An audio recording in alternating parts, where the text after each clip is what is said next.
If you are not using AI tools every day of your life, you're making a huge mistake. You've got to start training. Whether you need it or not is irrelevant. You're gonna need it. This train has left the station and there's nothing stopping it.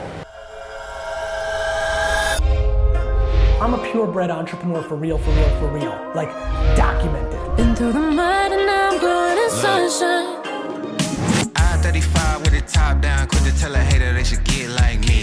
Seem like everybody wanna be the boss, but Are you afraid of dying at all? Yes, but I will say that I've gotten a lot better. I mean, I used to really be scared of it. I've definitely hit the next level of like, oh, I'm grateful that I got this much. And including my parents, and including other people I love, especially with parents that lost a parent. You know, my dad lost his dad at 15. My mom lost her mom at 5, 6. It's devastating. So that was like a cloud in my life.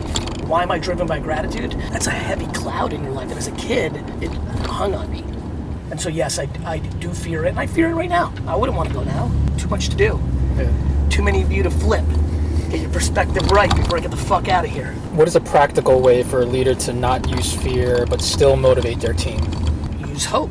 Use love. Other side of the coin. Optimism. I think candor and truth. Like, there's ways to make a lot of things good. There is no perfect. I think so many people are crippled by perfect. There's no perfect state, but there's better than the alternative. For all the managers, upper middle management, even C-suite but isn't the CEO, whoever you are, older brother and sister with parents, if you're in a framework where you're not the final decision maker, if you talk to the person you're trying to motivate, there's a way to corral multiple energies there.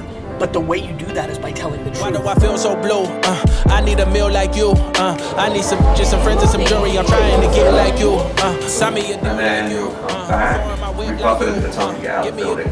And then we go into some trying to be lit like you, flex on the ground like you, show all my bands like you. I talk to my friends, I talk to my family, they don't understand like you. Follow the plan like you. I need some fans like you. Make them all stand like you, but I don't understand why I'm not like you. They say comparison is a thief of joy. We're very interested in just being an authentic beauty expert. And what we're trying to explore, why we brought Vayner in, was because we wanted to find a way to do it that was coming from a place of authentic collaboration. We want to work with beauty experts who make content and find a way to elevate creators that are passionate about the subject, have great followings, without telling them what to do, how to say it. I think the store as a production facility is a big deal. If I get a DM that says, you're one of the people that's allowed to come and we're doing 3 hours where our store is the production facility and all the product and all the real estate of the retail store is yours, I think the content and the creative, what you're trying to accomplish in that environment is profound. It's intriguing enough for them to say yes, which will then solve everything that we're trying to figure out after that. And I think it would work really well. Thanks again. Take care. Thanks so much. Bye. Thanks, Gary.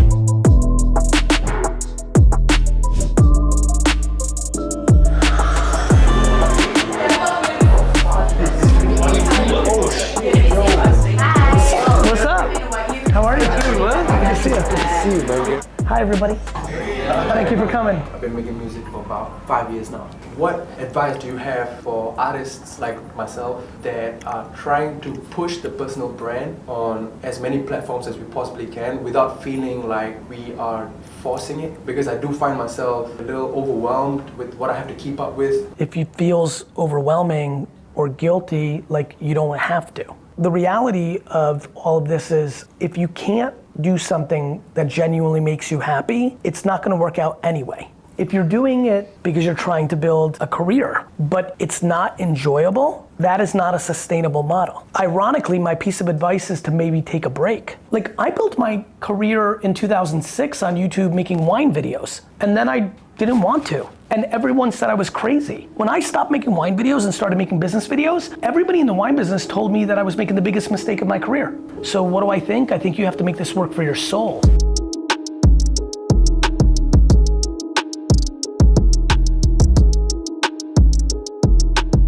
I found you during pandemic on the socials, and I've been like religiously listening every day. When you launched VeeFriends, my favorite NFT actually was the Sorcerer Scholarship. Yeah, I got through the first round. Nice. And I was like, yeah, really happy about that. I didn't after that. So then I was like, oh, I want to try to, flip up to something. Then when I finally got it, I understood what you were saying.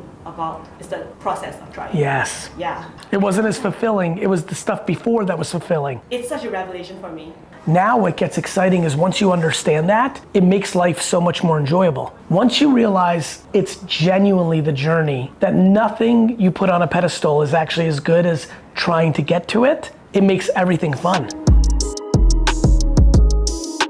I just want to say thank you for everybody who's here. A lot of familiar faces, a lot of new faces. I hope the wine and the food is good. I think the other thing that everyone's going to be blown away by is how quickly you're going to use AI in your everyday life. Sure, some of you saw some of the plugins that ChatGPT is doing with like food ordering service. Can you imagine being able to say to a device like an Alexa, 7 of my friends are coming over, 2 of them are lactose intolerant, 3 are vegan, 1 loves tomatoes, 3 prefer onions. Can you place an order on Seamless and ship it to us right away? And also email me the ingredients of every product, and you're done, and that happens. That is profound.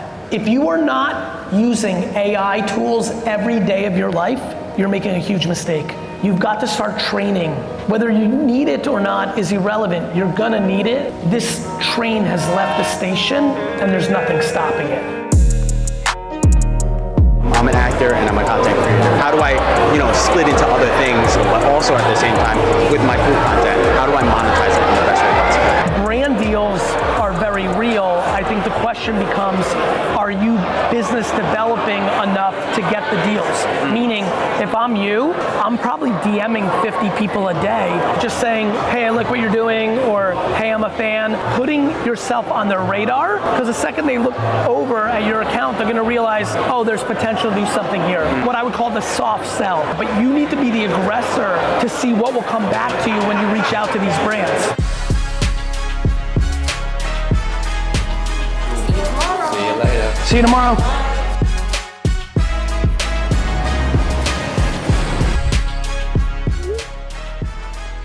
Just earlier this week, some 1,000 notable signatories came out with an open letter asking AI labs to pause for 6 months. And so where do you stand on that? Do we need to slow down? I don't think we can slow down. DailyVee, this trip has been really productive. It's fun to expand globally, right? I want people to stay here for as long as possible. And if we create a great culture, then they will. And so, I appreciate that. I'm happy for you.